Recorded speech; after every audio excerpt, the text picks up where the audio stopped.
Bonjour et bienvenue dans un nouvel épisode d'Avis de recherche, l'émission qui vous explique en quoi consiste la recherche en sciences humaines. Et aujourd'hui, on va découvrir un article qui parle d'un fait particulièrement présent dans les médias ces dernières années et présent dans nos vies aussi, en tout cas pour certains d'entre nous, c'est le terrorisme. Mais si certes, nous pouvons être extrêmement affectés par les attentats qui se déroulent chez nous, force est de constater que le gros du terrorisme se passe ailleurs et vous n'êtes pas sans le savoir, en particulier au Proche-Orient. Et bien sûr, les scientifiques s'intéressent à ces phénomènes et aujourd'hui, je vous propose de vous présenter un article d'une historienne qui s'est penchée sur les destructions des sites archéologiques au Proche-Orient par Daesh et par ses adversaires. Anissar Treforia est professeure émérite de l'université d'Artois, spécialiste de la Syrie antique et membre du groupe d'experts du patrimoine syrien auprès de l'UNESCO. Elle a publié en avril 2016 un article intitulé Proche-Orient, patrimoine en danger, dans la revue Anabase numéro 23, revue universitaire du laboratoire PLH Erasme. Anissar Treforia commence par rappeler la législation internationale qui a été fixée par la Convention de La Haye, signée par la majorité des pays du monde, et qui interdit d'utiliser des biens immeubles culturels à des fins militaires. Au Proche-Orient, cette convention a donc été violée régulièrement par les combats de ces 20 dernières années qui se déroulaient et se déroulent toujours régulièrement sur des sites historiques. Mais la première chose que je trouve très intéressante dans cet article, c'est que la chercheuse apporte des nuances par rapport aux représentations qu'on se fait de ces destructions. Non, ce ne sont pas que les terroristes qui détruisent et dévastent les sites archéologiques, même s'ils l'ont fait avec une ampleur toute nouvelle. Par exemple, en Irak, entre 1991 et 2003, l'armée américaine a installé un camp militaire sur le site de Babylone. Oui, et qu'est-ce qu'ils ont fait là-bas? Ils ont fait venir des bulldozers pour construire des aires de stationnement pour des véhicules lourds et des pistes d'atterrissage pour hélicoptères. À Babylone. Et je ne parle même pas des tranchées creusées pour stocker le carburant, des objets archéologiques précieux explosés exprès pour fabriquer des remblais de protection, des traces de passage des chars, etc. Et bien sûr, on a le même constat pour les sites occupés par des troupes irakiennes ou les troupes de la coalition. Anissar Treforia fait ensuite un focus sur la Syrie. Les combats entre le régime dictatorial des Assad et leurs adversaires ont commencé depuis 2011 et ont fait de lourds dégâts. La chercheuse dresse alors le bilan détaillé et bien sûr catastrophique des destructions. Je ne vous redonne pas la liste en entier, mais pour plus de précision, je vous invite à consulter l'article, mais sont concernés plusieurs centaines de sites historiques datant de différentes périodes. Ils sont défigurés à grands coups de tirs de mortier, de bombes, de barils de TNT et d'explosions souterraines. Ont donc été détruits ou endommagés bon nombre de souks historiques, de voûtes, de ruelles, d'entrepôts, de hammams datant de plusieurs centaines d'années. Les mosquées aussi sont touchées, pillées et incendiées, et beaucoup de bâtiments sont carrément rayés de la carte. La liste est encore longue et Anissar Treforia la décrit avec précision. Le constat est bien évidemment que la Convention de La Haye n'est pas respectée par les parties en présence, mais l'UNESCO ne peut intervenir qu'auprès des gouvernements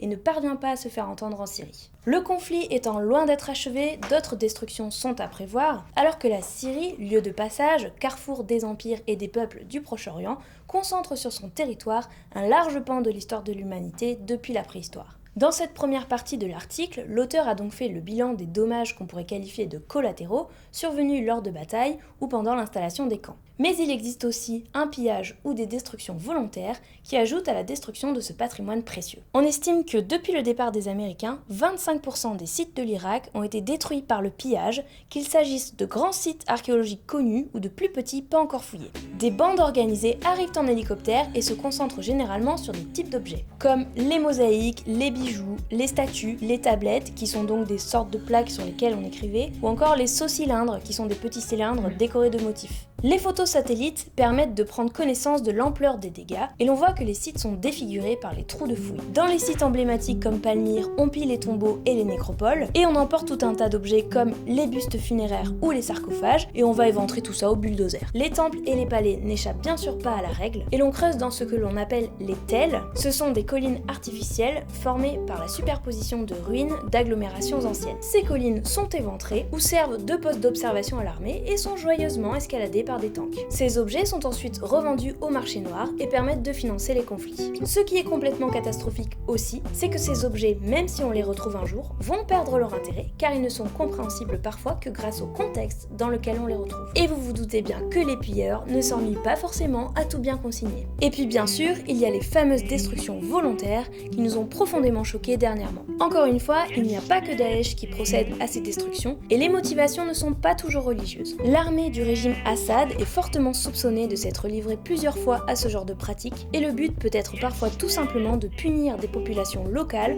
en s'attaquant à des bâtiments qui leur sont chers. C'est l'exemple du musée des mosaïques de Maharetz en-Noman, dont les habitants avaient organisé la protection et qui a reçu une bombe par un hélico du régime au printemps 2015. Or, cette région était en rébellion contre le pouvoir dictatorial. De même, le site de Palmyre a été largement pillé par l'armée syrienne avant d'être abandonné à Daesh. En ce qui concerne les destructions au nom de l'idéologie religieuse, le groupe le plus radical a bel et bien été Daesh, même s'il n'a pas été le premier. Et pourtant, des tentatives de protection ont été mises en œuvre en Syrie, avec des opérations de mise à l'abri et de sauvegarde des collections, parfois dans des conditions très dangereuses pour les acteurs. Par exemple, à Palmyre, on a comblé certains passages avec de la terre ou muré des portes, on a construit des murs de protection devant les façades des monuments, on a mis en place des opérations d'évacuation et de stockage des collections, etc. Il y a aussi des initiatives individuelles ou collectives dans les villages. Elles visent à mettre des objets en lieu sûr, à sensibiliser la population locale, ou à faire des photos et des relevés des bâtiments, qui sont relayés sur les réseaux sociaux par des organismes non gouvernementaux,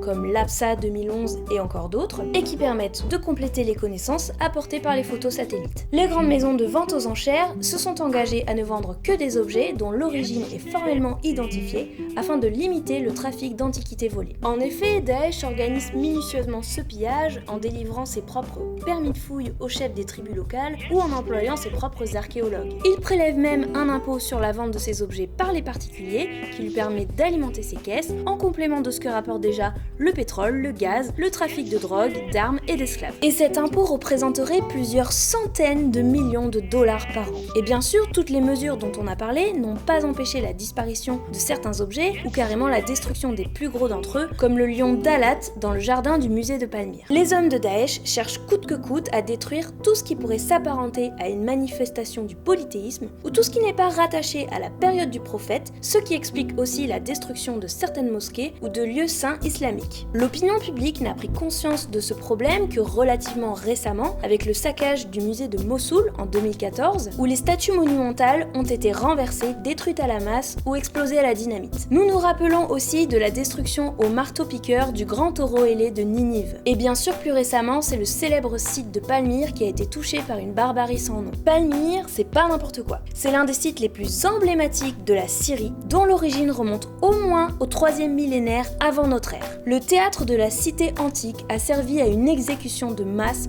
de soldats du régime prisonnier. Et une vidéo montrant le corps décapité et mutilé de l'ancien directeur du site a circulé le 18 août 2015. Dans les jours suivants, le site a été massivement dégradé. La détermination de ses adeptes à faire table rase du passé a particulièrement choqué, même si bien évidemment les destructions matérielles ne peuvent pas être mises sur le même plan que celles des vies humaines. L'UNESCO a qualifié de nettoyage culturel les actes de Daesh et a appelé à une réaction de la Cour pénale. Ont totalement été effacés du paysage des traces d'une histoire millénaire, d'une civilisation fusionnant les cultures gréco-romaines et syro-mésopotamiennes. Ces actes détruisent à tout jamais nos espoirs de mieux connaître cette civilisation, car 80% du site de Palmyre n'avait pas encore été fouillé en 2011. Et comme dit Anis Sartre-Foria, c'est bien à la mort d'un site exceptionnel et à celle du patrimoine d'un pays et de l'humanité entière auquel nous assistons, impuissants. Pourtant, l'auteur termine son article avec un regard vers l'avenir. Malgré l'incertitude sur la durée du conflit, maintenant que l'armée d'Assad a repris possession du site, il faut d'ores et déjà se poser la question du futur du lieu une fois le conflit terminé. Certains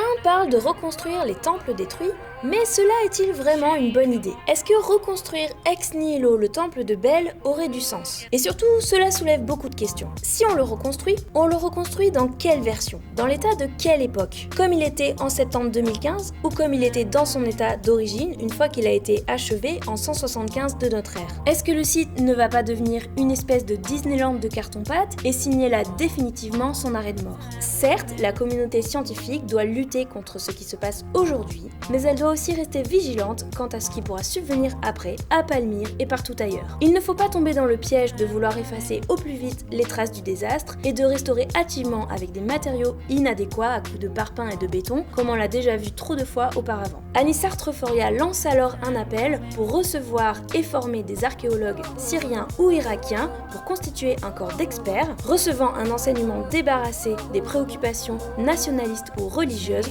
faisant le tri dans les époques à valoriser analyser et les périodes à étudier. L'auteur conclut son article par cette phrase engagée: tout vestige du passé d'un pays, quel qu'il soit, est un témoin d'un moment de l'humanité. Le nier, c'est nier ce que l'on est soi-même. Si vous souhaitez approfondir le sujet, car l'article est bien plus détaillé que ce que je viens de vous expliquer en quelques minutes, je vous invite à vous procurer le numéro 23 de la revue Anabase, trouvable dans toutes les bonnes bibliothèques universitaires. Sinon, cette année, nous allons essayer de tenir le rythme d'une vidéo par mois. Si vous ne voulez rien rater, n'hésitez pas à vous abonner à la chaîne. Et si vous êtes chercheur en sciences humaines, pas forcément qu'en histoire, et que vous voulez soumettre une publication, n'hésitez pas à nous écrire dans les contacts qui sont dans la barre de description. Et moi je vous dis donc à dans un mois.